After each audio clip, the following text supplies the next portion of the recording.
Ya, sangat menarik Pak Suto ya. Mungkin ini saya supaya ada penegasan nih Pak Suto ya. Kan banyak ini yang menamakan diri sebagai apologet Kristiani nih Pak Suto. Tapi rata-rata mereka adalah dari pastor nakal ini. Tapi mereka ini suka sekali mengambil tulisan-tulisan dari bapak-bapak gereja. Semisalnya saja Clemens, kemudian Tertullianus, kemudian Polikarpus, Ignatius dan lain-lain. Kira-kira apa yang harus kita beritahu kepada mereka, Pak Suto? Ya, dia jangan mengingkarin akan keyakinan dia, yaitu mengenai sola-sola itu. Karena Anda tidak percaya akan tradisi suci.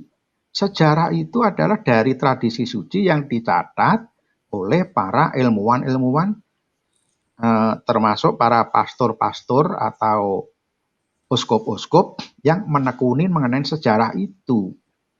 Kalau nggak salah ada sebelum Bapak Paus penggantinya Petrus, itu ada temannya satu siapa, Ebidius atau siapa itu yang ahli sejarah yang mengulik mengenai mulai dari arkeolog dan tradisi-tradisi yang dicatat, yang belum termasuk di Alkitab. Itulah yang namanya tradisi suci, itu bagian terincinya ada di sejarah itu. Kalau Anda tidak percaya tradisi suci, ya jangan menceritakan sejarah mulai tahun 34 sampai minimal 1054. Syukur-syukur jangan sampai abad ke-15 atau 15-16. Mulai tahun 3 Masehi sampai 1516. Karena itu sejarahnya Katolik. Anda yang pengikut klerus nakal belum mempunyai sejarah itu. Jadi seperti kami orang Katolik sampai wafatnya atau meninggalnya klerus nakal, berhenti saya menjelaskan. Saya kalau ada di channel Katolik mesti jangan loncat tahun 1546, jangan loncat tahun 1546 karena itu bukan urusan kita. Ada yang mempercayai itu biar dia yang menjelasin. Jadi tegas kita.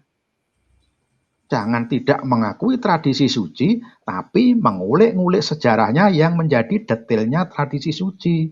Ini yang tidak konsisten. Kalau ada yang tanya itu bukan saya ini. Tanyakan aja yang mempunyai sejarah dan yang mempercayai tradisi suci. Nah itu kami.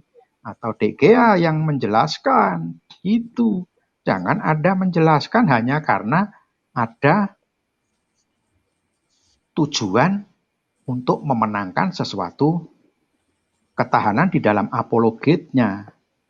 Kita diajarin harus mengatakan dengan jujur, harus mengatakan yang benar.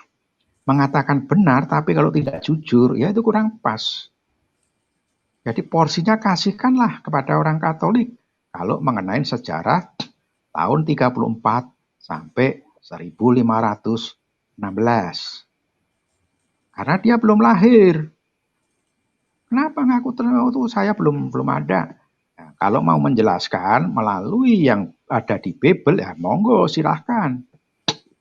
Silahkan. Tapi sudah ada salah satu apologet yang menyampaikan bahwa Alkitab Perjanjian Lama versi Katolik dengan versi klerus nakal tidak ada yang menambahin, tidak ada yang mengurangin. Hanya yang Katolik itu betul-betul dari kanon Yahudi, terus yang dari klerus nakal itu kanonik mana gitu, di konsili mana gitu. Nah itu saya salut orang yang dengan berani mengatakan begitu. Inilah ajaran Tuhan Yesus.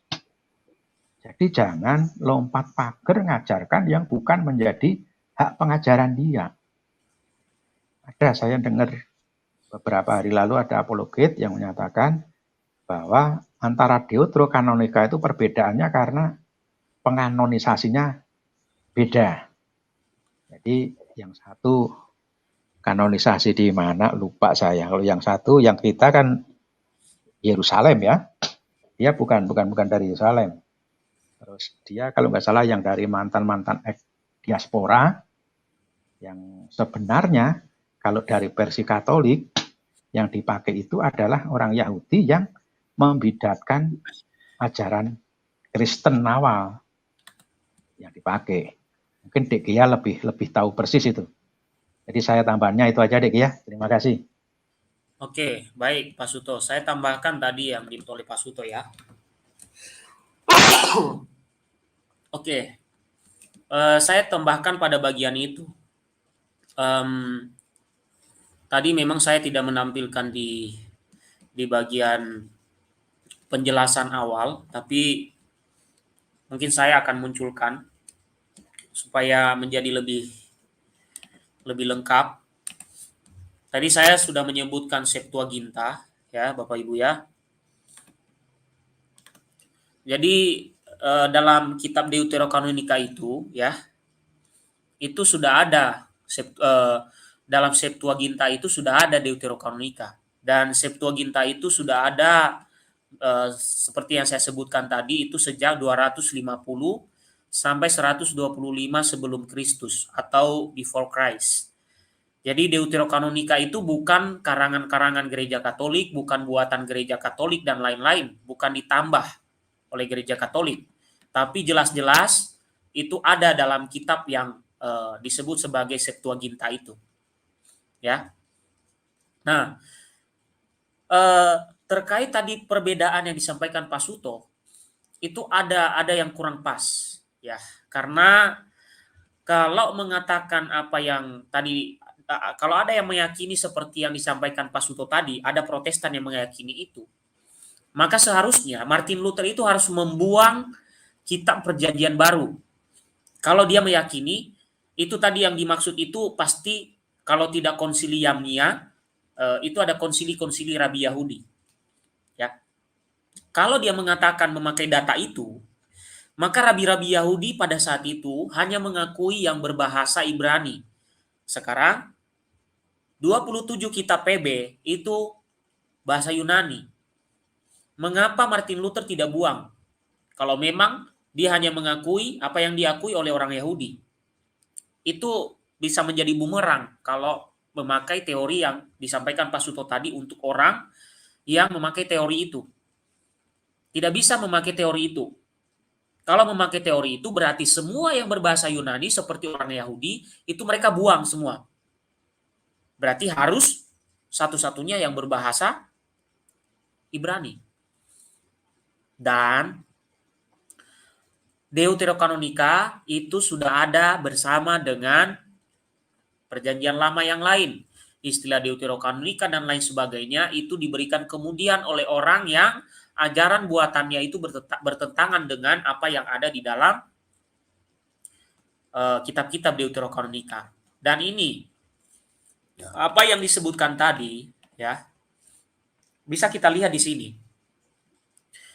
Perjanjian Lama sendiri kemungkinan ditulis antara tahun 1000 sampai 100 sebelum Masehi. Dan kitab Perjanjian Lama itu digolongkan menjadi 4 bagian, yaitu kitab Taurat, kitab sejarah, kitab para nabi, dan kitab hikmat. Lalu setelah Yerusalem jatuh pada tahun 70, itu para rabi Yahudi mengadakan konsili Yamnia. Nah, kemungkinan yang disinggung tadi itu konsili Yamnia. Tapi Bapak Ibu, ini ada beberapa pendapat dari para ahli terkait konsili ini. Itu yang perlu kita lihat. Nah, dikatakan begini. Setelah Yerusalem jatuh pada tahun 70, para rabi Yahudi mengadakan konsili di Yamnia, yaitu sekitar tahun 90 sampai tahun 100, untuk menetapkan kitab-kitab yang dianggap sebagai kitab suci agama Yahudi. Perhatikan di situ, kitab suci agama Yahudi, bukan kitab suci Protestan. Karena Protestan belum ada saat itu. Protestan baru ada abad ke-16, ingat itu. Ini kitab suci agama Yahudi yang ditetapkan. Jadi kalau Anda mengaku-ngaku dengan konsili ini, kenapa Anda bukan Yahudi? Kenapa Protestan? Itu logika sederhananya. Nah, para rabi itu ya pada saat itu membuat sebuah syarat untuk kitab yang mereka akui itu harus berbahasa Ibrani. Ya, harus berbahasa Ibrani. Sementara 7 kitab yang disebut oleh Luther itu sebagai Deuterokanonika itu adanya dalam bahasa Yunani. Karena apa? Ketujuh kitab itu sudah hilang asli bahasa Ibraninya, lalu orang yang membawa di perantauan, ya, orang Yahudi diaspora itu sudah menerjemahkannya ke dalam bahasa Yunani, dan karena original teks dalam arti teks bahasa Ibraninya sudah hilang. Tapi bukan berarti salinan bahasa Yunani itu keliru atau tidak benar. Ya, karena sejak awal ada gitu. Hanya saja karena mungkin kurang dijaga atau bagaimana, teks dari tulisan-tulisan yang berbahasa Ibrani itu hilang. Lalu yang tersedia adalah yang ada dalam bahasa Yunani yang disimpan oleh orang Yahudi diaspora. Lalu kalau orang yang mengatakan kepada Pak Suto tadi bahwa yang diikuti Luther ini adalah Konsilium Nia ini, itu jauh banget ya. Tahun 90 sampai 100 Masehi, jauh banget jaraknya ke abad ke-16 tahun 1517. Jauh sekali. Itu tidak lebih dari sebuah klaim. Tidak lebih dari sebuah klaim. Kalau dia mengatakan dia mengikuti Konsilium Nia ini, berarti seharusnya dia ada saat itu. Dia datang. Dia ikuti konsili itu. Dan itu artinya perjanjian baru semuanya harus dia buang. Konsekuensinya, karena orang Yahudi juga tidak mengakui perjanjian baru, Bapak Ibu. Karena berbahasa Yunani. Nah, sekarang kita lihat pendapat dari beberapa ahli. Dikatakan begini, para ahli modern itu berpendapat ya bahwa Konsilium Nia itu sebenarnya tidak melakukan kanon kitab suci secara baku. Ya, Konsilium Nia itu tidak melakukan kanonisasi kitab suci secara baku. Di kemudian harilah, ya, bukan di tahun-tahun itu, di kemudian harilah, ya kira-kira 100 tahun kemudian lah, baru mereka menetapkan lagi kanon kitab suci. Dan selama itu, selama belum ada kanonisasi itu, mereka tetap menghormati, tetap membaca yang namanya Deuterokanonika itu. Terutama orang-orang Yahudi diaspora. Nah, Bapak Ibu, di sini ada seorang Bapak gereja yang memberi keterangan kepada kita. Ya, ini sebelum adanya Protestan keterangan ini. Gereja Katolik menerima kitab-kitab Deuterokanonika itu sebagai bagian dari kanon kitab suci. Jadi tidak benar dalam video tadi yang mengatakan itu berbeda dengan kanon kitab suci.